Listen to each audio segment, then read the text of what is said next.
We have a lot to go over this week. Some are positives, a lot of negatives this week in Philly sports. We're going to talk about all of them. Let's go.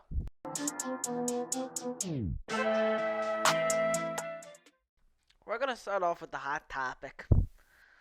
Your Philadelphia Eagles. Sunday was a complete waste of time and money for those who actually went out to Vegas to watch the Eagles lose 32-22 to the Raiders. But honestly, forget the final score. Forget it. The Eagles must be the best garbage time team in NFL history. These touched three. They are so good at falling behind 3 touchdowns. And then once the game is completely out of hand, doing some serious stat padding. So forget the final score. This was a 30-7 game going into the fourth quarter. That's who the Eagles really are. The loss dropped the Eagles down to 2-5. Washington lost to Green Bay 24-10. They dropped down to 2-5, and the New York Giants beat Carolina 25-3. They're also 2-5. Dallas had a bye week. This week, so they stay 6-1.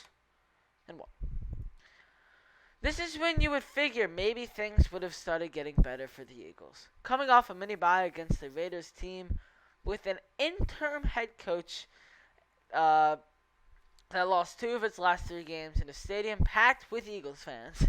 Yeah, there were 30-40% of Eagles fans there.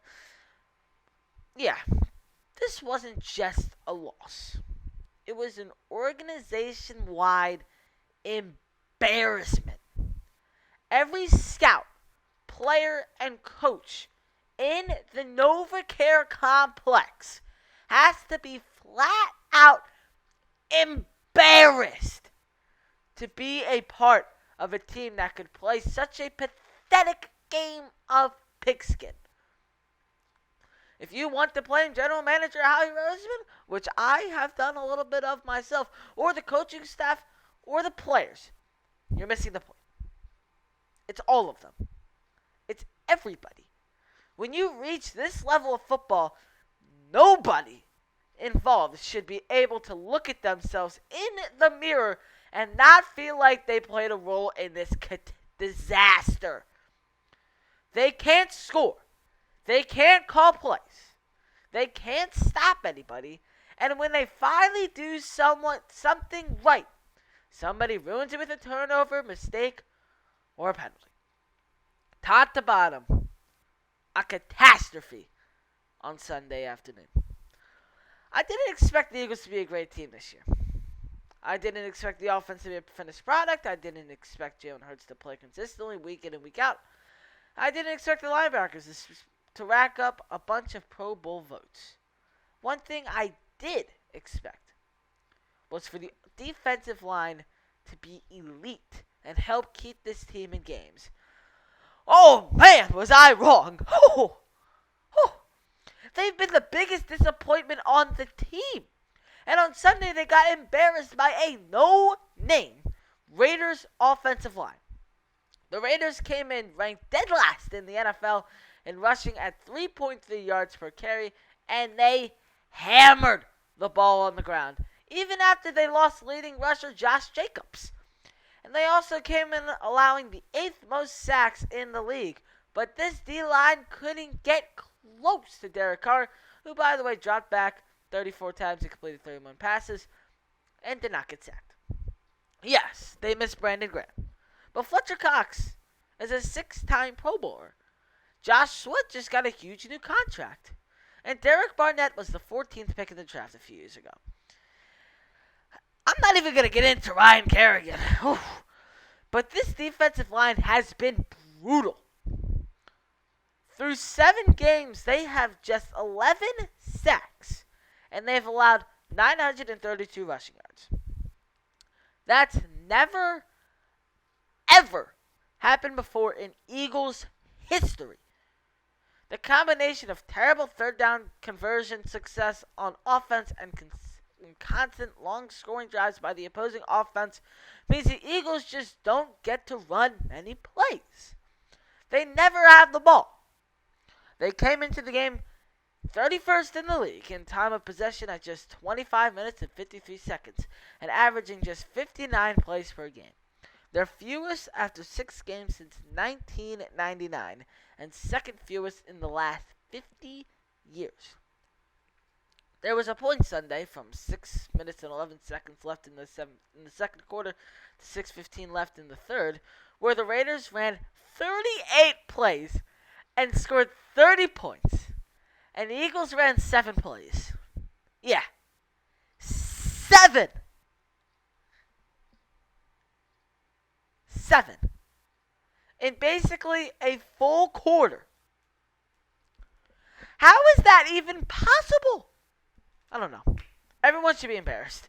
You know what? Even the janitors should be embarrassed. Unbelievable. It was a shame seeing Miles Sanders go down with an ankle injury after finally getting some work and looking great on that first drive. He was injured on a screen pass in the first quarter against the Raiders at Allegiant Stadium. He was ruled out for the rest of the game after halftime. Sanders tried to limp to the sideline but went down and was then helped off the field. After a trip to the Blue Medical tent, Sanders was carted into the locker room. Before the injury, Sanders had 6 carries for 30 yards, including 5 for 25 on the game-opening touchdown drive. On that drive, the Eagles put Jalen Hurts under center and emphasized their running game. Whoa! I read that! You love to see. Nick Sirianni has been criticized early this season for abandoning the run too quickly and not getting Sanders more involved. He finally got Sanders involved, but of course, it's Philly sports. Sanders got hurt. Coming into this game, Sanders had 57 carries for 270 yards this season, but he's had double-digit carries in just 3 of 6 games. If Sanders is out for any length of time, there's only one option that makes sense to replace him. Not Kenny Gainwell, who's best used as receiver and occasional runner, and not Boston Scott, who's ideally a role player. It's 1 time and 2 time 1,000-yard rusher, 2017 Super Bowl champion Jordan Howard, who's been on the Eagles practice squad all year. Jordan Howard, baby. He's a workhorse. He's healthy. He's rested. And he's only 26. He probably won't get any carries, but the Eagles need to get him in the mix. For Jalen Hurts, on Sunday, I'm not even really sure what to say. His stats look pretty. 8 for 34 for 236 yards and 2 touchdowns. But most of that was after the game got out of hand. It's not that he struggled early on. The Eagles just really never had the ball. And he never had a chance. When he did drop back, he was under instant pressure. He took off and ran 13 times, which is too many, but it beats a sack. The O-line struggled. Devontae Smith had 3 drops, and Sanders missed most of the game. One thing I do know about Hurts is that he's a tough kid, and I'll never question his attitude, his grit, or his toughness. The Birds fly to Detroit to play the winless Lions on Halloween, and they better not lose this game. Okay, hold on. If the Eagles lose to the 0-7 Lions, I know they're in Detroit, but still, that day will not be a very fun day, and that will not be a very fun episode. So I'm warning you now. Be prepared. Well, yeah, not a great week for the Eagles. We move on to the Philadelphia 76ers. And to start with the Sixers news, Ben Simmons was suspended 1 game after he was kicked out of practice on Tuesday after he refused to participate in a defensive drill.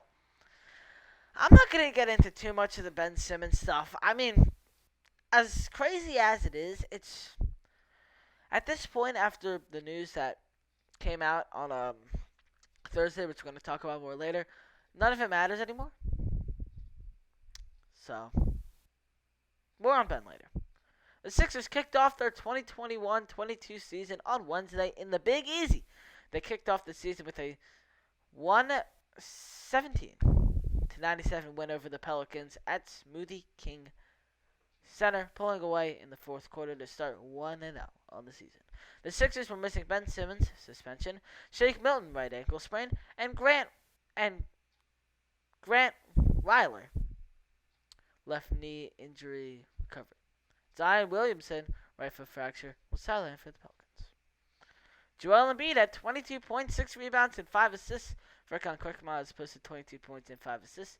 Tyrese Maxey scored 20 points, 7 rebounds, and 5 assists. Tobias Harris also had 20 points, 12 rebounds, and a steal. The Pelicans' Brandon Ingram had a team-high 25 points. Embiid scored 10 points within the game's first 5 minutes and led the Sixers to a 19-11 advantage. The four-time All-Star also racked up 4 first-quarter assists and drew into 2 early fouls on Jonas Valanciunas. I hope I'm saying that right. He made his first 3-point attempt of the season, then made another in standard fashion shortly after. That long-range success made his pump fake a bit more persuasive. Opening the lane for a pristine drive and layup, Embiid was far less than effective for his next stint, missing a handful of mid-range jumpers that were automatic buckets last season. There wasn't anything seriously wrong with Embiid's decision-making, although making contact and earning free throws is a reliable path to efficient scoring for him. And it's very scary as a Sixers fan seeing him fall on the floor after everything he's dealt with the past 3 or some years. He locked back in to begin the second half, nailing a few mid-range threes with a few range tries. I don't know why I said threes there. With ease. Harris, 20 points, 12 rebounds, was solid and steady as a secondary offensive option, while Seth Curry's jumper was solid. He contributed 10 points on 4 for 5 shooting and rarely seemed like he's going. Hold on, let me rephrase that. Curry seems like he's never going to miss a shot. I'm going to be flat honest with you. I don't think Seth Curry ever misses shots. And on defense, Embiid showed off his versatility by attacking several ball screens as a change of pace. The Sixers don't want to overdo Embiid on defense, but it makes sense that they'd play with greater aggression and variety in Simmons' absence. Playing without Simmons could perhaps be an excellent opportunity for Embiid to demonstrate his defensive talent. Jonas Valanciunas was stopped cold by Embiid and also simply short of luck around the rim on a 3 for 19 shooting night. Maxey opened the game in Simmons' place, though the starting point guard by name, he didn't spend much time as a point guard early. The Sixers ran a lot of offense in transition through Embiid and Harris, isolations and post-ups, and through Curry cut actions. Maxey had a few defensive errors against Nickeil Alexander-Walker, including on a second quarter play when he was beaten for an and one layup. Late in close games, one imagines opponents will put pressure on Curry and Maxey to get stops. Overall, there was a lot to like from Maxey in the season opener. Though a dynamic scorer, he understands how to complement star talent and pick his spots. Sixers head coach Doc Rivers played an all-bench team of Korkmaz, Isaiah Joe, Matisse Thybulle, Georges Niang, and Andre Drummond for a long stint late in the first quarter. With Korkmaz handling the ball, that unit had an iffy start offensively as they struggled with timing and on cuts and passes. The Sixers found a nice rhythm, though, playing unselfishly and moving the ball around well. They scored 14 bench points, including 6 on the Niang threes, before New Orleans had any. Drummond lived up to his name as he grabbed 17 of the Sixers' 20 bench rebounds. The Sixers finished with a 45-17 bench lead thanks in large part to Korkmaz. He knocked down 4 triples in the fourth, the kind of ultra-confident game-shifting spurt within his wheelhouse. Korkmaz finished with 22 points, 18 of those coming in the final frame. Thibault 2 points, 4 steals, 1 block. Played the most of the Sixers' bench players by filling in for Danny Green when he picked up his third foul with 4:32 to go in the second quarter.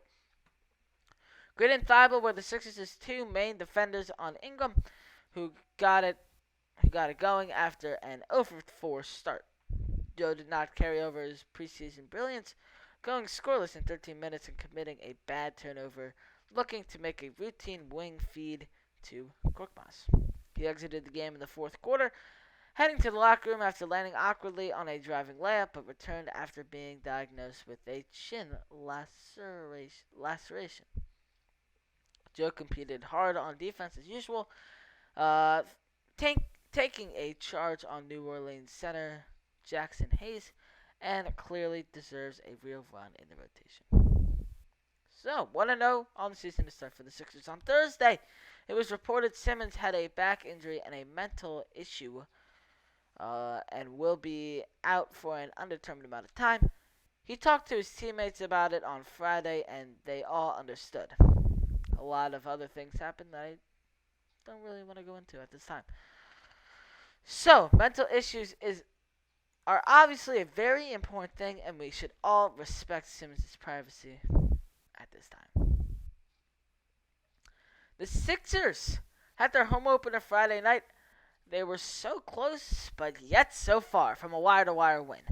Friday night, the Sixers lost to the Brooklyn Nets 115 to 109. The Sixers were up double figures with minutes left to go, and somehow they still lost. This game was like the Atlanta series all over again, and head coach Doc Rivers is to blame for it. With a minute and a half left, the Sixers were up 4 when Danny Green was called for a blocking foul. On the replay, this was an obvious charge that should have been challenged by Rivers. Getting possession there would have just about sealed the deal. Tobias Harris had a stellar first half, but in the second half, not so much. Harris scored 19 of his 23 in the first half. This again was like the Atlanta series where Harris kept missing layups or short jumpers in key moments. Overall, he didn't play poorly, but as a second option, he needs to step up when it matters most. Embiid scored only 19 points, but in a post-game interview, he said his knee was really sore. This would explain why he didn't drive all the way into the basket as much as he could have against Blake Griffin. Embiid did have some good plays, but he needs to shoot more efficiently. It is only the second game of the season, and he's probably still a bit rusty. The one bright side of Friday night's game was Andre Drummond, ladies and gentlemen. Over the last 2 games, he has looked like the best backup center that Joel Embiid has ever had. Not only is he a rebound machine, but he made some very nice passes, including one that thread the needle to Harris.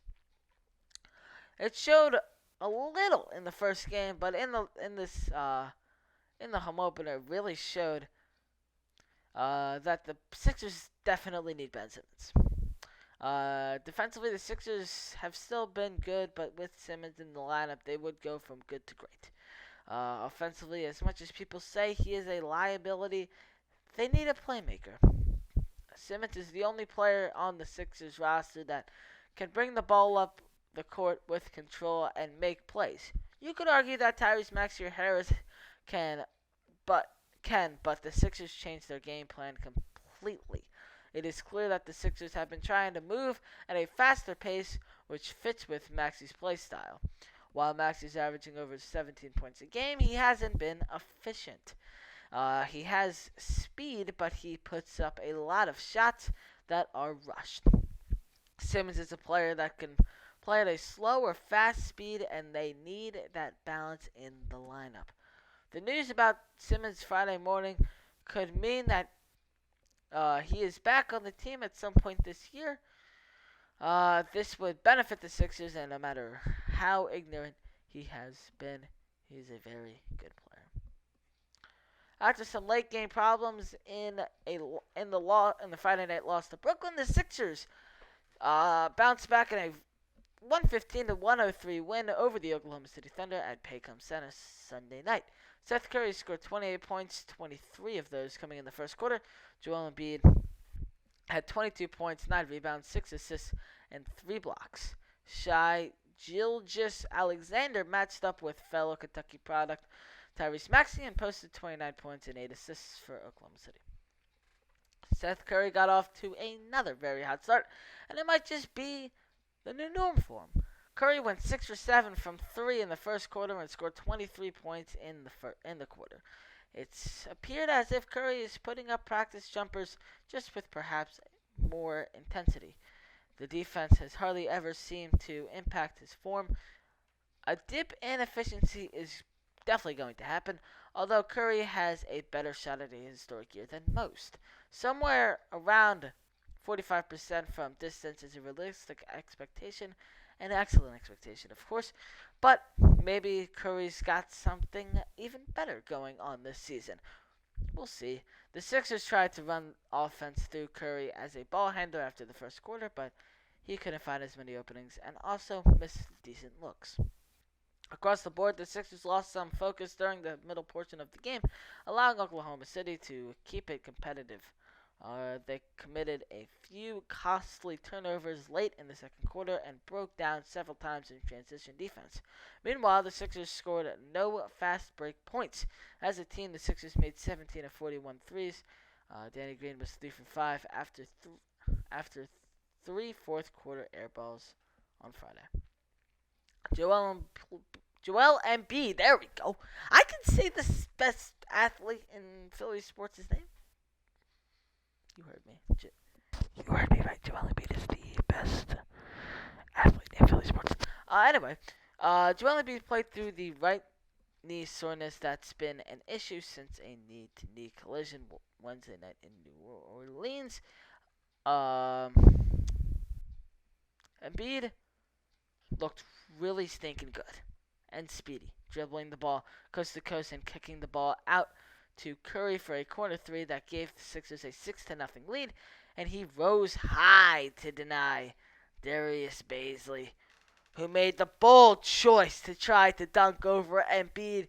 You do not do that, because he'll just go boom, boom.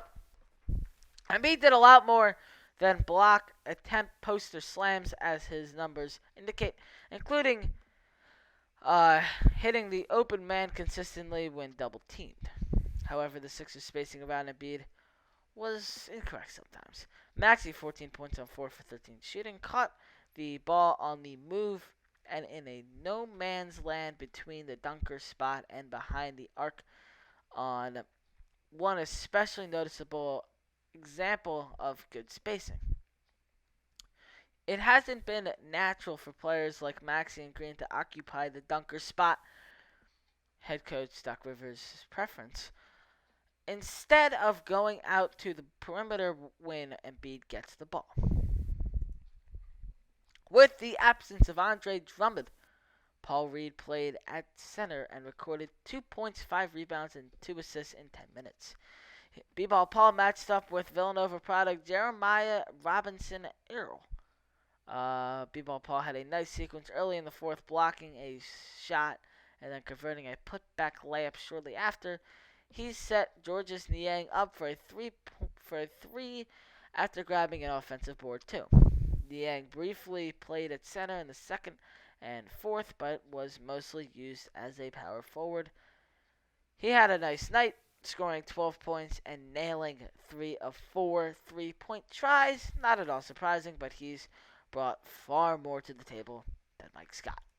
The Sixers started the season 2-1. It should be 3-0, but it's whatever. The Sixers this week, Tuesday night, they're in New York against the Knicks for 7:30 p.m. Tip-off, and then they return home Thursday, October 28th, for a 7 o'clock game against the Detroit Pistons, and on Saturday night, they have a rematch with the Atlanta Hawks. That's going to be an amazing game.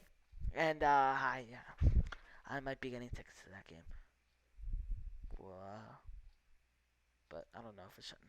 So yeah, that's all for the Sixers. We move on to the final sport as we are already at the 25-minute mark in this video. I told you this is going to be a long video. So if you're still here, you're a legend. And consider subscribing because obviously you like what I post here. After a frustrating season opening loss, the Flyers more than made up for it with a dominating 6-1 win in their first matchup against the Seattle Kraken. Carter Hart had an absolutely amazing save on Jordan Eberle at 9:14. He rejected one shot, then dove to his left and made an incredible stop, and it ended up changing the game in the Flyers' favor. Right after, Claude Giroux absolutely blasted one by Seattle goaltender Philip Grubauer to give the Flyers a 1-0 lead. Travis Konecny made it a 2-0 game at 12:12. He buried home his own rebound and looked like his 2019-20 self again, which I'd be very happy about. The Flyers' first line was all over the ice on Friday after the first period. It seemed like they had the puck a lot, but rarely did anything with it beyond distant shots. Monday night, it was the complete opposite. At 14:36, it was Derek Brassard who got a lucky bounce, and suddenly it was a 3-0 game. It was his first goal as a member of the Philadelphia Flyers. Everything was going right for the Flyers in the first period. There was not much to complain about for the Flyers in the first. Seattle got some dangerous early chances, but Hart made a few monster saves, and shortly after the Flyers completely took over. Full team effort to secure the 3-0 lead. Now they have 40 minutes to protect it. They had 40 minutes to protect it. Flyers started out the period down 6-4 in shots on goal. They led 12-2 the rest of the way. They finished leading in shots 16-8. The hard save on Eberle, quickly followed by Drew's goal, really turned that period around. The Flyers were out-hit 12-10 by the Kraken in the first period, so they had to pick that up. But that's it. That's all I complain about. In the second period, Ryan Ellis took a feed from Brassard at 7:10 and absolutely buried it to make it a 4-0 game. It was Ellis' first as a Flyer. The Flyers ended up with a 2-0 at 2:49, and Justin Braun scored to make it a 5-0 game. When was the last time you heard his name score a goal? Justin Braun. How about that? The Kraken finally scored at 17:14. A bouncing puck in front of the net was put home by Soucy. The Flyers still led 5-1.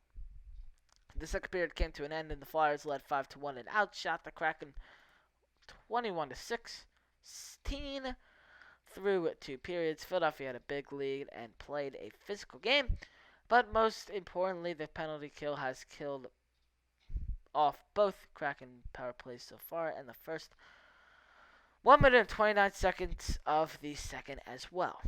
Joel Farabee got the Flyers to the 6-goal mark at 5:25 in the third period. Cam Atkinson did what he does, as he just shot from anywhere.